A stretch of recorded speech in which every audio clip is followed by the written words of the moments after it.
ದೇವಲೋಕ ಮರ್ತ್ಯಲೋಕವೆಂಬುದು ಬೇರೆಲ್ಲ ಕಾಣಿರೋ. ಸತ್ಯವೇ ನುಡಿಯುವುದು ದೇವಲೋಕ, ಮಿಥ್ಯವೇ ನುಡಿಯುವುದು ಮರ್ತ್ಯಲೋಕ. ಆಚಾರವೇ ಸ್ವರ್ಗ, ಅನಾಚಾರವೇ ನರ್ಕ. ಕೂಡಲ ಸಂಗಮ ದೇವ ನೀವೇ ಪ್ರಮಾಣ. ಅಂದರೆ ಇದರ ಅರ್ಥವೇನೆಂದರೆ, ದೇವಲೋಕ ಅಂದ್ರೆ ಭೂಲೋಕ ಎಂಬುವುಗಳನ್ನು ಮತ್ತೆ ಬೇರೆ ಇಲ್ಲ. ದೇವಲೋಕ ಎಂಬುದು ಇದು ಭೂಲೋಕಕ್ಕೆ ದೇವಲೋಕ ಅಂತ ಕರೀತಾರೆ. ಬೇರಿಲ್ಲ ನೋಡಿರೋ. ಸತ್ಯ ಮಾತಾಡುವುದೇ, ನಾವು ಸತ್ಯ ಮಾತಾಡುವುದೇನದ ದೇವಲೋಕ.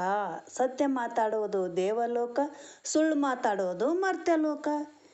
ಸತ್ಯ ಮಾತಾಡುವುದು ದೇವಲೋಕ, ಸುಳ್ಳು ಮಾತಾಡುವುದೇ ಭೂಲೋಕ. ಒಳ್ಳೆ ಆಚಾರವೇ ಸ್ವರ್ಗ.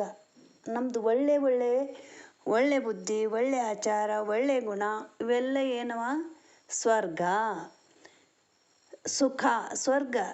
ದುರಾಚಾರವೇ ನರ್ಕ.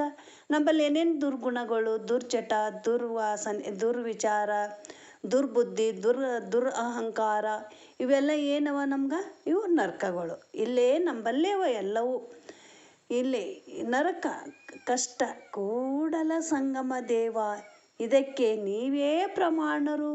ಇವೆಲ್ಲದಕ್ಕೆ ಯಾರು ದೇವರೇ ಅಂತ ಬಸವಣ್ಣವ್ರು ಯಾರಿಗಂತಾರ? ಇವೆಲ್ಲದಕ್ಕೂ ನೀವೇ ಕೂಡಲ ಸಂಗಮ ದೇವ.